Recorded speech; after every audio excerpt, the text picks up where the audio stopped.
Tonight we are the 9th chapter of 2 Samuel and David's kindness to Mephibosheth. You remember that David and Jonathan had made a covenant back when they were friends, back when Jonathan was alive. Jonathan asked him to keep he knew David was going to be king someday, and said, don't forget my children.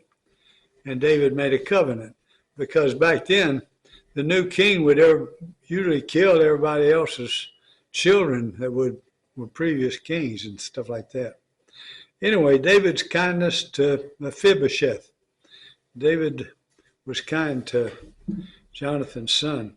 And David said, "Is there still anyone left of the house of Saul, that I may show him kindness for Jonathan's sake?"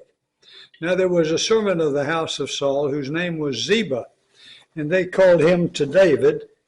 And the king said to him, "Are you Ziba?" And he said, "I am your servant." And the king said, "Is there not still someone of the house of Saul, that I may show the kindness of God to him?" Ziba said to the king, "There is still a son of Jonathan. He is crippled in his feet." The king said to him, "Where is he?"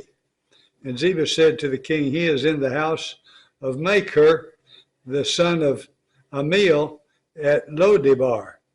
Then King David sent and brought him from the house of Machir, the son of Amiel, at Lodebar.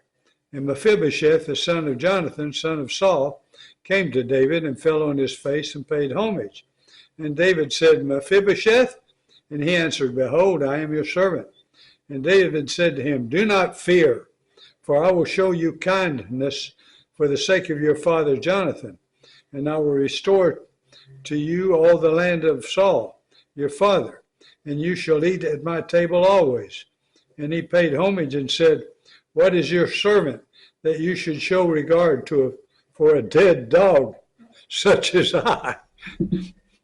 Then the king called Ziba, Saul's servant, and said to him, "All that belonged to Saul and to all his house I have given to your master's grandson. And you and your sons and your servants shall till the land for him, and shall bring in the produce, that your master's grandson may have bread to eat. But Mephibosheth, your master's grandson, shall always eat at my table." Now Ziba had 15 sons and 20 servants. Then Ziba said to the king, "According to all that my lord the king commands his servant, so will your servant do." So Mephibosheth ate at David's table like one of the king's sons. And Mephibosheth had a young son whose name was Micah, and all who lived in Ziba's house became Mephibosheth's servants.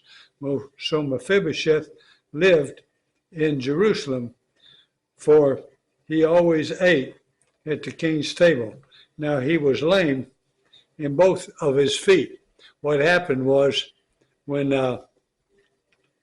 the Philistines were whipping up on Israel one time, the nurse took the baby Mephibosheth, and she fell, and he fell and became lame in both his feet. All right, but isn't that great that King David is so wonderful to Jonathan's son? There's some more history that we'll find out later about this, but anyway, for the time being, it's wonderful. And now we go to Isaiah, the 42nd chapter.